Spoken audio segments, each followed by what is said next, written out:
അടുത്തായിട്ട് 2025 IPO മാർക്കറ്റ്സിൻ്റെ ഒരു അവലോകനം കൂടി നടത്തുകയാണെങ്കിൽ 2025 ആകെ 365 IPOs ആയിരുന്നു വിപണിയിലേക്ക് വന്നിട്ടുണ്ടായിരുന്നത്. അതിൽ തന്നെ 106 മെയിൻ ബോർഡ് IPOs 259 SME IPOസും കൂടിയായിരുന്നു വന്നിട്ടുണ്ടായിരുന്നത്. മെയിൻ ബോർഡ് IPOസിൻ്റെ ഒരു ഫണ്ട് സമാഹരണം പരിശോധിക്കുകയാണെങ്കിൽ 1.83 ലക്ഷം കോടി രൂപയുടെ ഒരു ധനസമാഹരണമായിരുന്നു. ഇത് മുഴുവൻ നടന്നിരിക്കുന്ന ധനസമാഹരണത്തിൻ്റെ 94% ഉണ്ടായിരിക്കുന്ന ഈ ഒരു മെയിൻ ബോർഡ് സെഗ്മെൻറ്റിൽ നിന്നാണ്. അതായത് 106 എന്ന് പറയുന്ന ഒരു നമ്പറിൽ നിന്ന് വരുന്ന ഒരു മെയിൻ ബോർഡ് സെഗ്മെൻറ്റിൽ നിന്നാണ് മുഴുവൻ ഫണ്ട് റൈസിങ്ങിൻ്റെ ഒരു 94% ഉണ്ടായിരിക്കുന്നത്. ഇപ്പോൾ അവസാനത്തെ ഒരു 2 വർഷത്തെ ഒരു കണക്ക് പരിശോധിക്കുകയാണെങ്കിൽ 3.8 ലക്ഷം കോടി രൂപയാണ് IPOs വഴി ഒരു ധനസമാഹരണം നടത്തിയിരിക്കുന്നത്. ഇതിൽ തന്നെ മെയിൻ ബോർഡിൻ്റെ ഒരു പങ്ക് പരിശോധിക്കുകയാണെങ്കിൽ 3.6 ലക്ഷം കോടി രൂപയുടെ ധനസമാഹരണം നടന്നിരിക്കുന്നത് ഈ ഒരു മെയിൻ ബോർഡ് IPOസിൻ്റെ ഭാഗത്ത് നിന്ന് മാത്രമാണ്. ഇതിൽ തന്നെ 2025 ഡോമിനേറ്റ് ചെയ്തിരിക്കുന്ന സെക്ടർ പരിശോധിക്കുകയാണെങ്കിൽ 2025 ഫൈനാൻഷ്യൽ മേഖലയിൽ നിന്നാണ് വലിയ രീതിയിലുള്ള ഒരു പാർട്ടിസിപ്പേഷൻ ഈ ഒരു IPO മാർക്കറ്റിലേക്ക് ഉണ്ടായിരിക്കുന്നത്.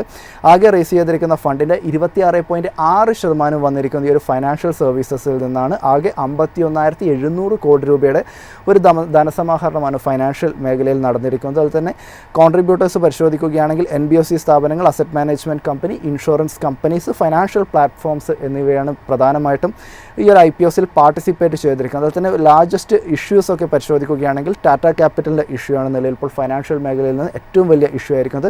15,511.87 കോടി രൂപ. അതായത് ഇന്ത്യയിലെ IPO മാർക്കറ്റിൻ്റെ ഒരു ഹിസ്റ്ററി പരിശോധിക്കുകയാണെങ്കിൽ തന്നെ 4ാമത്തെ ഏറ്റവും വലിയൊരു IPO ലിസ്റ്റിംഗ് കൂടിയായിരുന്നു കാണാൻ വേണ്ടിയിട്ട് സാധിച്ചിരിക്കുന്നത്.